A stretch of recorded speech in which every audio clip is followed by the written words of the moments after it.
अस्सलामुअलैकुम। उम्रा package, iPhone 17, laptop, ये सब आप जीत सकते हैं तकवा ज्वेलर्स के ग्रेट गोल्ड फेस्टिवल में। 85,000 की खरीदारी पर 20 विनर्स को मिलेगा उम्रा पैकेज और 40,000 की गोल्ड खरीदारी पर 10 लकी विनर्स को मिलेगा लैपटॉप। 10 लकी विनर्स को मिलेगा आईफोन 17 अन्य की 20,000 की खरीदारी पर। साथ ही साथ आपको मिलेगा 25% का कैश बैक वाउचर।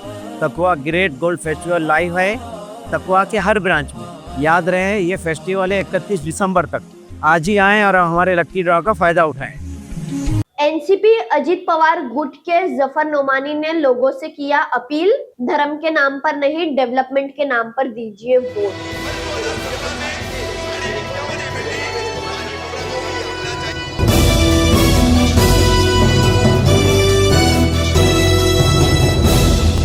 कामदार हिंदुस्तानी रिपोर्टर में आपका स्वागत है। गत 28 दिसंबर को एनसीपी अजित पवार गुट के जफर नोमानी ने पत्रकारों से बातचीत करते हुए मुमरा शहर वासियों से नगर सेवक चुनाव को लेकर कुछ अपील की। खुद जफर नोमानी ने क्या कहा, सुनिए उनकी जबानी।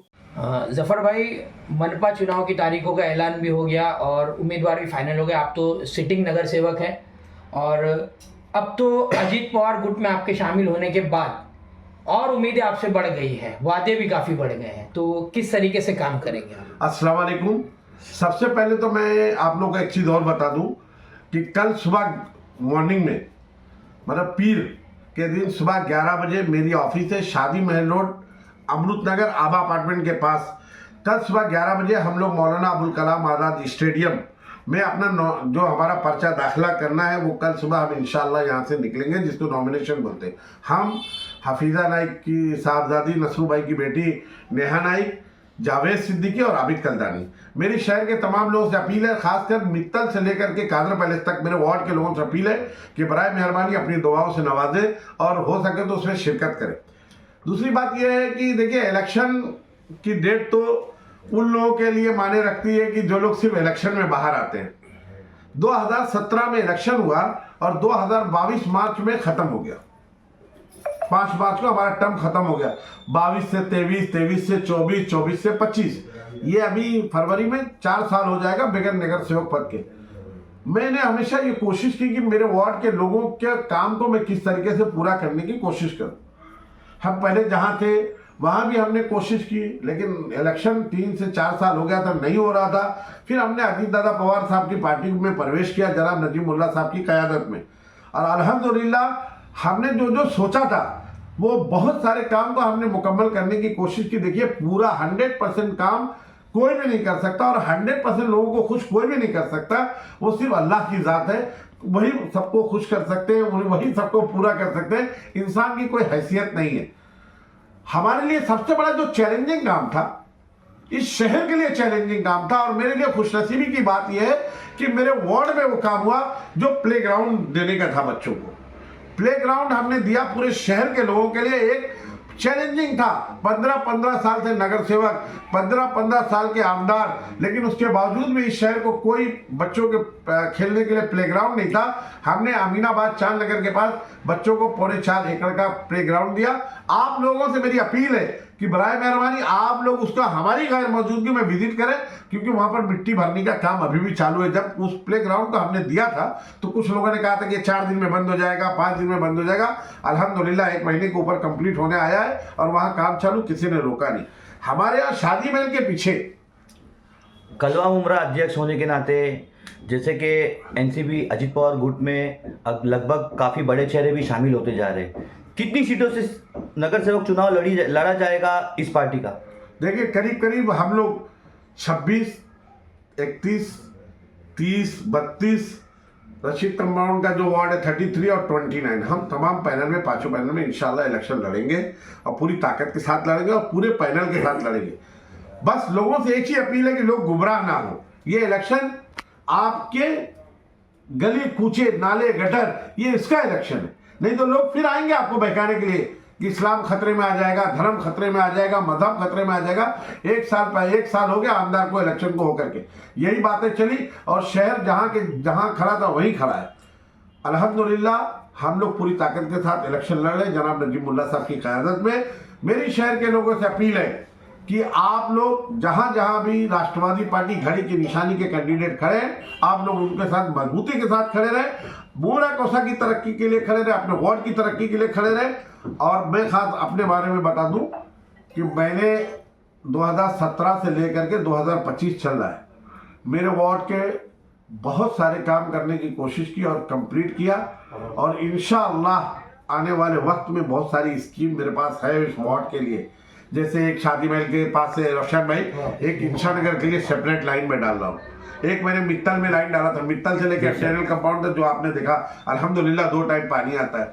चारों प्रवेश द्वार है, मुमरा इंग्लिश स्कूल, शादी महल, शरीफा रोड और किस्मत कॉलोनी, ये यहाँ तक मैं देखूंगा। उसके आगे के जो तनवर और कादर पैलेस का जो गेट है वो चारों प्रवेश द्वार है। हमारे वार्ड में हम लोगों ने अपना दवाखाना जो होता है, जो गरीबों के लिए होता है, उसकी एप्लीकेशन की थी, अल्हम्दुलिल्लाह वो हो गया था, लेकिन हमको जगह उसके लिए कम से कम 500 स्क्वायर फुट लग रही थी, तो हम ढूंढ रहे थे, नहीं मिल पा रहा था, लेकिन कुछ जगह हमारी नज़र में है। इंशाअल्लाह हम हर गली में एक एक वो दवाखाना लाएंगे, और जो भी अवामी सहूलियात हैं जिससे आवाम को बेनिफिट मिले, इंशाल्लाह वो सारे काम को पूरा करने की कोशिश करेंगे। जफर भाई, एक आखिरी सवाल है। जिस तरह से पुणे चिंचवाड़ में एनसीपी शरद पवार और एनसीपी अजीत पवार गुट मिल करके चुनाव लड़ी, वैसे ही यहाँ पे भी हवा उड़ रही है कि आने वाले दिनों में ये दोनों पार्टियां अगर एक हो जाती हैं तो किस तरह से लड़ेंगी? देखिए, ये बड़ा सवाल है, और ये जनाब नजीब मुल्ला साहब को आपको उसमें बात करनी पड़ेगी। मैं यहाँ के अपने लेवल की बात करूँगा कि हम लोग थाना में अभी तक हम अकेले इलेक्शन लड़ रहे हैं, हमारे साथ किसी का कोई समझौता नहीं है, हम अकेले 1 मैन शो इलेक्शन लड़ रहे हैं। लेकिन हमारी ये ख्वाहिश है कि अगर कोई भी सेकुलर पार्टी हमारे साथ समझौता करेगी तो हम उसके साथ इलेक्शन लड़ने के लिए। लेकिन आप तो सेक्युलर है ना, एनसीपी शरद पवार और अजीत पवार गुट भी तो सेक्युलर है। हम सेकुलर, हमने कहा कि और भी जो अदर सेकुलर पार्टियां हैं, अगर वो हमारे साथ मिलकर के इलेक्शन लड़ना चाहती हैं तो हम उनके लिए लब्बैक कहते हैं, वेलकम है उनका। हम चाहते हैं कि तमाम ऐसे लोग जो शहर की, समाज की, लोगों की भलाई के लिए काम करते हैं, वो लोग हमारे साथ। लेकिन जफर भाई, मामला यहाँ क्या अटकता है कि पुणे में जो एनसीपी अजीत पवार गुट है वो शरद पवार गुट के लिए सेक्युलर है, लेकिन यहाँ पे जो शरद पवार गुट है वो तो पूरी तरह से उनके नजदीक अजीत पवार गुट पूरी तरह से बीजेपी का गुट है। तो ये कैसे समझौता होगा? हर बार आरोप लगाया जाता है। हर बार आरोप लगाया जाता है। मैं एक चीज और बता दूं, अगर ये हम पर आरोप लगता है, आप ये बताइए कि जब महाराष्ट्र में जब भी कोई भी मुसलमानों के इश्यूज पर बात होती है तो लोग किसके पास डेलीगेशन लेके जाते हैं? अब वो आसिम आजमी साहब, रईस शेख साहब, असलम शेख साहब, मुफ्ती साहब, सब अजीत दादा पवार के पास लेकर के जाते हैं। कम से कम इस महाराष्ट्र की सरकार में एक ऐसा आदमी सेकुलर बैठा हुआ है अजीत दादा पवार की शक्ल में, जो कम से कम माइनॉरिटीज की, दलितों की, दबे कुचले लोगों की, जिनको बड़ा अत्याचार होता है, जुल्म होता है, वो उनके कम से कम उनकी आवाजों को उठाता है, बातों को सुनता है, और वो साफ कहता है कि मैं सेकुलर जहन का आदमी हूं, मैं आवाम का काम करना चाहता हूं, मेरे पास जात पात ये सब धर्म कोई माने नहीं रखता। शहर के लोगों से, यहाँ के आमदार साहब से बल्कि सवाल करना चाहिए कि आप जो एमसीए के वाइस प्रेसिडेंट बने हैं मुंबई क्रिकेट एकेडमी के, वो किसके पैनल से बने?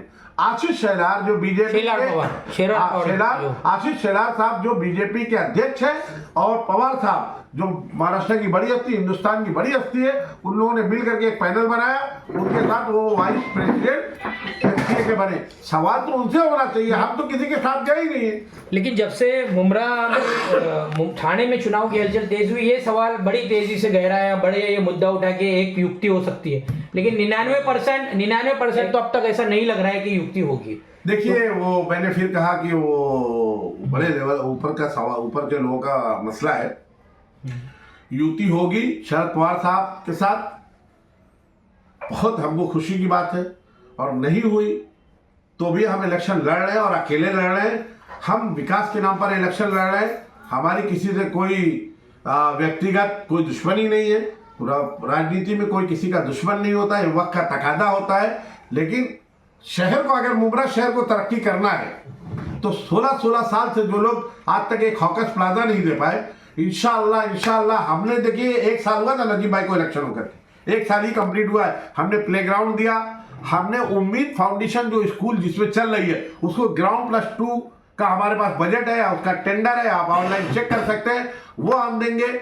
और मुमरा ये आपके जो बित्तल रोड पर रफशान भाई जो गरीब नवाज चौल है, वहां से अमीनाबाद का मेरे नाम का और हफीजा नाइक मैडम के नाम का टेंडर है, इंशाल्लाह आफ्टर इलेक्शन हम वो काम करेंगे वो रोड के लिए। देखिए लोग क्रेडिट ले, बहुत कुछ लोगों ने तो क्रेडिट लेने की कोशिश की, लेकिन 2021 का लेटर दूंगा, 22 का, 23 का, 24 का, 25 का मेरे नाम का और हफीजा मैडम के नाम का, उस पर टेंडर की कॉपी लगी हुई है, मेरे नाम का लेटर पता है लगा हमको, हुआ आप बहुत पहले से उस पर लगे हो। और इंशाल्लाह हम काम करेंगे वार्ड के तरक्की। जफर भाई, स्कूलों की बातें हो रही है, अजीत पवार गुट की तरफ से स्कूलों की बातें हो रही है, एजुकेशन की बात हो रही है, बच्चों के प्लेग्राउंड की बातें हो रही है, तो एक नजीब मुल्ला साहब ने एक विजन दिया है, विजन देने की कोशिश की है शहर में, लेकिन कहीं ऐसा ना हो कि सिर्फ चुनावी वादे रह जाए और सिर्फ नाम भर ये चीज़ें रह जाए। डेवलपमेंट देखने को मिली है, लेकिन इसमें भी ये आरोप लगता है कि विधायक जितेंद्र वाड़ की निधि को हमेशा रोका गया और सारा कामों का क्रेडिट लिया गया। तो आगे एक मजबूत और ठोस बुनियाद इसकी बने, उसकी क्या गारंटी? मैं आपको एक बात बोलता हूँ, फिर मैं कहता हूँ कि आप बोलते हैं मेरी निधि को रोक दिया गया, निधि रुक गई, आपकी निधि बंद हो गई, तो फिर आप बीजेपी के साथ वाइस प्रेसिडेंट कैसे बन जाते हैं? अगर आपकी निधि रुक रही है तो वाइस प्रेसिडेंट कैसे आप बन जाते हैं? ऐसा कुछ भी नहीं। काम करने वाले देखा, असलम शेख कांग्रेस के हैं, अबू आसिम आदमी, रईस शेख तो समाजवादी के हैं, उनको कैसे बजट मिल जाता है? तुम काम करना चाहोगे तो तुमको बजट मिलेगा, तुम बहाने करना चाहोगे तो तुम्हारे पास 1 लाख बहाने हैं, बाकी सारी कहने की बातें हैं। नजीब मुल्ला साहब ने देखिए आपसे कहा था ये कब्रस्तान का बजट दूंगा, दिया, दरगाह कब्रस्तान का बजट दिया, प्ले ग्राउंड दिया, आपको डीपी रोड का बजट दिया। इंशाअल्लाह शहर को और बहुत सारे बजट आएंगे। शहर की तरक्की चाहते हो तो आप लोग गुमराह बिल्कुल मत होना।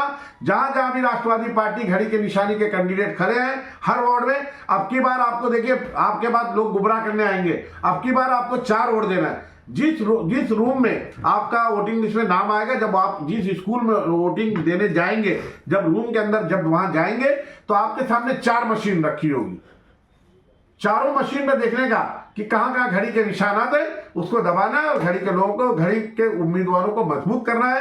अल्लाह ताला से दुआ करता हूँ शहर में मोहब्बत बरकरार रहे, आपस में भाईचारगी बरकरार रहे, हमारे शहर की जो रवायत है हिंदू मुस्लिम एकता बरकरार रहे, आपस में रिश्ते को खराब ना करे, नेताओं के चक्कर में पड़ करके अपने रिश्ते को खराब ना करे। इलेक्शन 15 दिन का है, मेरी लोगों से अपील है कि याद रखना ये इलेक्शन शहर की तरक्की का है, वार्ड की तरक्की का है। जनाब नजीब मुल्ला, जनाब अजीत दादा पवार घड़ी की निशानी को याद रखें और आने वाले वक्त में, आने वाली 15 तारीख को जो वोटिंग होने जा रही है उसमें घड़ी को मजबूत करें, इंशाल्लाह शहर की तरक्की होगी।